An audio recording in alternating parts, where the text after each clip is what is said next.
Sétimo, planejamento. A ação governamental obedecerá ao planejamento que vise a promover o desenvolvimento econômico e social do país e a segurança nacional, norteando-se segundo planos e programas elaborados na forma do título 3º e compreenderá a elaboração e atualização dos seguintes instrumentos básicos: Plano Geral de Governo, Programas Gerais Setoriais Regionais de duração plurianual, Orçamento Programa Anual, consolidando aqui, gente, a Lei 4.320, que é da Contabilidade Pública e Orçamento Programa, tá? Lei 4.320 de 64, Programação Financeira de Desembolso.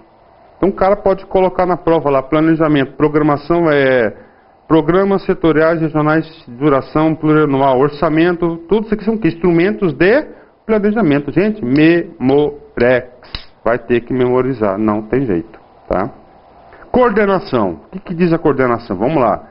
Atividade da Administração Pública Federal, especificamente a execução dos planos e programas de governo, aquele lá do artiguinho anterior, serão objeto permanente coordenação. Aí ele vem, o legislador vai dizer como que essa coordenação será de fato executada. Olha aqui, a coordenação será exercida em todos os níveis da administração. Já caiu em concurso, claro que já, mediante atuação de chefias individuais, a realização sistemática de reuniões com participação de chefias subordinadas e a instituição e funcionamento de comissões de coordenação de cada nível administrativo.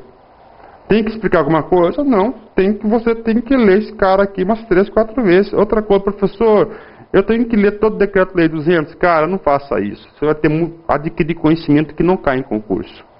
Lá tem muita coisa específica que não é objeto de sua prova. Tá? Pode baixar, dar uma lida, uma leitura rápida. E agora, esses artiguinhos, esses sim. Esses artiguinhos são importantes. Descentralizada. Gente, o principal foco da Decreto-Lei 200 foi essa descentralizada. A descentralização. Para quem, professor? Principalmente para quem? Para a administração pública indireta, porque todas eram direta, criou-se a indireta. O foco principal foi a indireta. A execução das atividades da administração federal deverá ser amplamente descentralizada. Olha só, gente, descentralizada, porque antes todas somente estavam concentradas na direta. O Estado era burocrático. Então ele criou a indireta, e essa indireta agora deverá ser amplamente descentralizadas. Aí tem o A, o B e o C. Tá? O A, o B e o C. Dentro dos quadros da administração federal, distinguindo-se claramente o nível de direção e controle. Tá? B, a administração federal para as unidades federadas quando seja devidamente aparelhado mediante convênio. Então, esse aqui, gente, o A é para aquelas 4 figuras: autarquias, fundações, empresas públicas, sociedade de economia mista. O B é para terceiros, estados, não é isso? Outros parceiros, através de convênios. E C, administração federal para a órbita privada, mediante contratos de concessão de serviços públicos. Então, isso que significa descentralização, gente. Os 3 pontos. Bacana? Então, isso foi o foco. Delegação de competência. Será utilizada como instrumento de descentralização administrativa, com o objetivo de assegurar maior rapidez e objetividade das decisões, situando-as na proximidade dos fatos, pessoas ou problemas a atender. Ou seja, ele quer transferir o poder de decisão que antes era altamente verticalizada para onde? Para o mais próximo dos fatos. A intenção do legislador é exatamente essa. 12. É facultado ao Presidente da República, aos ministros de Estado e, em geral, às autoridades da administração federal delegar competência para a prática de atos administrativos, conforme se dispuser em regulamento. O ato de delegação indicará com precisão a autoridade delegante, a autoridade delegada, as atribuições do objeto da delegação. Então, ele pode, parte de sua competência, que desde que não seja exclusiva. Preste atenção, gente. Pegadinha de concurso. essa delegação de competência é somente para competências privativas. As competências exclusivas não são objeto, tá? Ok? Tá. Controle. O controle das atividades da administração federal deverá exercer-se em todos os níveis e em todos os órgãos, compreendendo particularmente o controle pela chefia competente. Isso aí significa o quê? Controle burocrático, na execução dos programas, na observância das normas que governam a atividade específica do órgão controlado, hierarquia. B. Controle pelos órgãos próprios de cada sistema em observância de normas gerais que regulam o exercício das atividades auxiliares. Gente, então é o seguinte, A, coloca aí, controle hierárquico, controle burocrático. B, controle interno, próprios órgãos de cada sistema. C, o controle da aplicação dos dinheiros públicos e a guarda dos bens da União pelos órgãos próprios do sistema de contabilidade e auditoria. Se refere indiretamente aqui ao controle externo. Bacana, legal, vamos para frente. Gente, ok, pronto. Estudamos agora a lei. Agora vamos estudar os fatos do Decreto-Lei 200, gente. Olha só. Quais foram as empresas que foram criadas no Decreto-Lei 200, gente? As principais empresas. Setor energético, setor de telecomunicações. Não é isso? Siderurgia de minérios também. Várias empresas, gente. Falo para vocês, é um baita negócio um negócio desse? Claro que é. Então criaram essas empresas. Administração indireta. Gente, vocês já ouviram falar um tal do milagre econômico? Hã? Já o Brasil teve o quê? Um alto índice de crescimento econômico em determinado período, início da década de 70. As empresas tinham acabado de serem constituídas. Gente, quando há o crescimento da economia, as empresas bombam. Então, no começo, essas empresas começaram a bombar, dar o que? Lucro! Deu certo, deu certo! Então, as empresas começaram a se tornar o centro de poder. Tá? O centro de poder. Vamos mais aqui. Olha que coisa legal. O aspecto mais marcante da reforma desenvolvimentista, porque o governo militar todinho foi desenvolvimentista, de 67, Blakezinho para vocês, depois eu leio de novo. 3 grandes momentos do desenvolvimentismo no Brasil: Getúlio Vargas, Juscelino Kubitschek e regime militar. O aspecto mais marcante da reforma desenvolvimentista de 67 foi a desconcentração para a administração indireta. Aí deu uma pisada na bola, né, gente? Tá, ó, entre aspas, fontes, nosso grande mestre, Bessa Pereira, né, pisada na bola, né? Mas tudo bem, quem sou eu, né? O grande mestre não erra, não falha, é equívoco, tá perdoado, tá? Professor, por que você apontou para desconcentração? Porque a palavra mais apropriada seria o quê? Descentralização. Criação de novas personalidades jurídicas. A desconcentração é interna, é uma subdivisão interna. Não há criação de novas personalidades jurídicas. Mas tudo bem. Tem muito mais créditos do que débitos. De novo. Desculpa, vamos lá. O aspecto mais marcante da reforma desenvolvimentista de 67 foi a desconcentração para a administração indireta, particularmente para as fundações de direito privado criadas pelo Estado, as empresas públicas e as empresas de economia mista, além das autarquias que já existiam desde 36. Gente, isso aqui pode cair na prova e o cara vai querer falar para você, isso aqui é a palavra de Bessa Pereira, sobre esse cara aqui, ó. Tá certo. Porque foi ele que disse, se ele fazer referência de texto agora. Se ele perguntar tecnicamente, é descentralização. Mas esse texto aqui diz outras coisas. Gente, não falei para vocês lá que o DASP criou Caixa Econômica, esses caras tudo aí? E todos esses caras que foram criados aí, gente, tá? Eram o quê? Eram autarquias. Esses caras tudo eram autarquias. E essas autarquias, gente, faziam parte da administração direta, vinculada direta.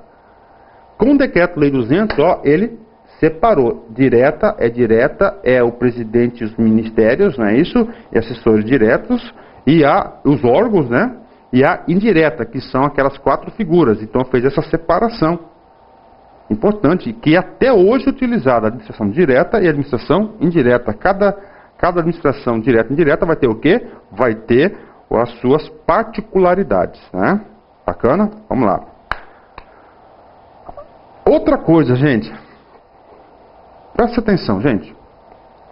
Administração pública. O regime militar, o governo militar, ele era um governo que desenvolvimentista. Tinha um plano de governo? Tinha um plano estratégico? Tinha. Qual que era o plano estratégico dele? Desenvolver as áreas tidas como estratégicas. Comunicação, transportes, não é isso? Energia. Fez. Logística. Fez. Não é isso? Fez sim. Só que o seguinte, gente. Ele fez através da administração direta ou administração indireta. Ele fez através da administração indireta. Tá certo, gente? Administração indireta. Tá? Bacana? O que aconteceu, gente? Ele deu maior importância à administração indireta. E a direta ficou em segundo plano, gente. Ficou em segundo plano. A administração indireta ficou em segundo plano. Ou seja, sucateou a administração direta. Todo mundo queria trabalhar na onde? Na administração indireta, porque lá era o cara.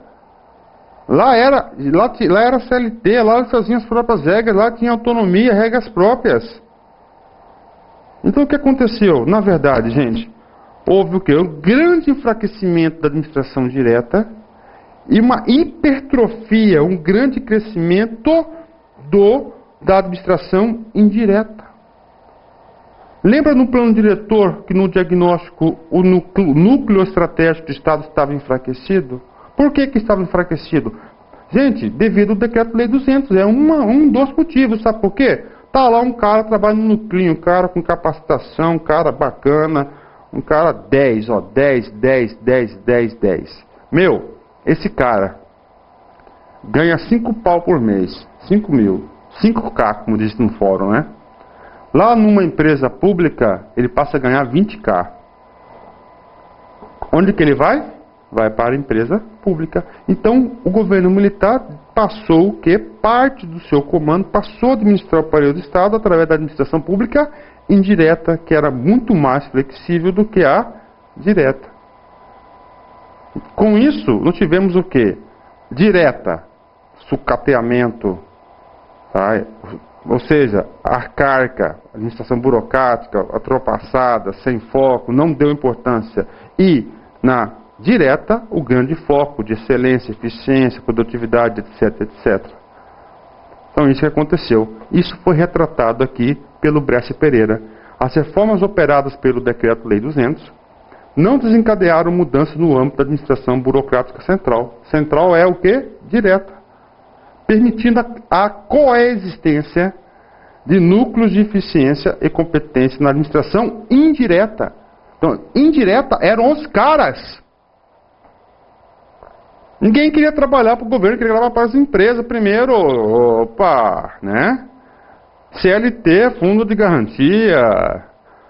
E formas arcaicas. Essas formas arcaicas de ineficiências está na onde, gente?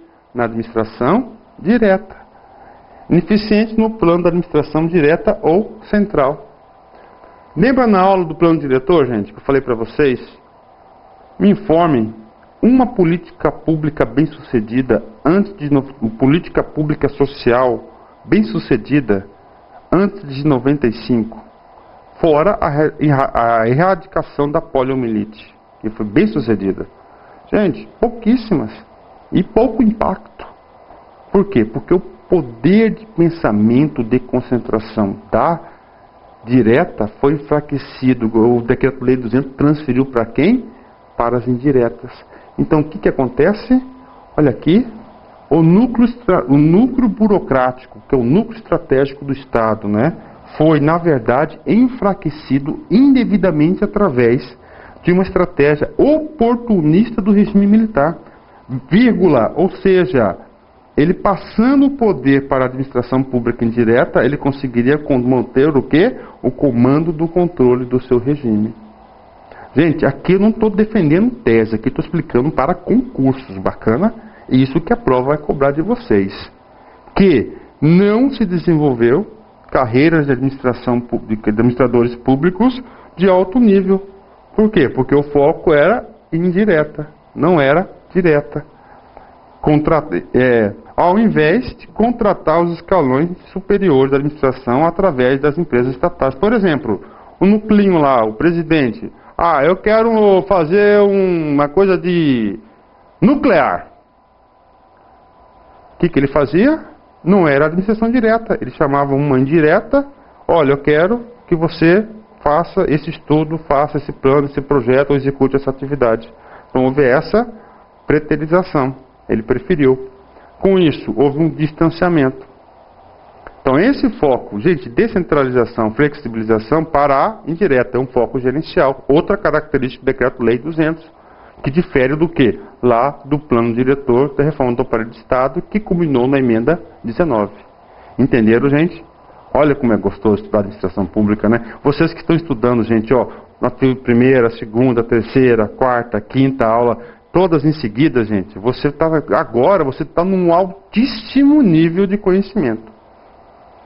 Olha, eu coloquei em vermelho, gente, porque todas as bancas, ESAF, CESP, Fundação Carlos Chagas, FCC, todas elas, gente, é Ctrl+C, vamos usar, esse cara aqui é referência, tá? E vai cair na prova, tá? Vamos ver se vocês entenderam. A reforma iniciada pelo Decreto-Lei 200 foi uma tentativa de superação da rigidez burocrática. Professor, é cópia do seu material e pode ser considerada como o começo da administração gerencial no Brasil? Gente, eu me recuso de falar a resposta, porque você já deve ter falado que ela é certa. O primeiro movimento de implantação é gerencial. O Decreto-Lei 267 surgiu no bojo de uma reforma que tentou aprimorar o modelo burocrático vigente da administração pública. Na administração pública? Claro que não! Gente, essa administração pública gerencial, na verdade, ela queria o quê? Eliminar a burocracia, que já é diferente da reforma de 98, da emenda constitucional 19, do plano diretor, que a reforma gerencial está baseada na burocracia. Aqui está culpando quem? Está culpando a burocracia. Por isso que não priorizou, não modernizou, não treinou as pessoas da administração direta. A administração direta era o quê? Um sucatão arcaica. E somente o centro de excelência era quem? O centro de excelência eram as empresas públicas. Naquele momento, o milagre econômico contribuiu com isso? Sim, lógico. De acordo com o Decreto-Lei 200, de 25 de fevereiro de 67, as atividades da administração pública obedecerão aos seguintes princípios fundamentais. Cara, tá aí. Princípios fundamentais.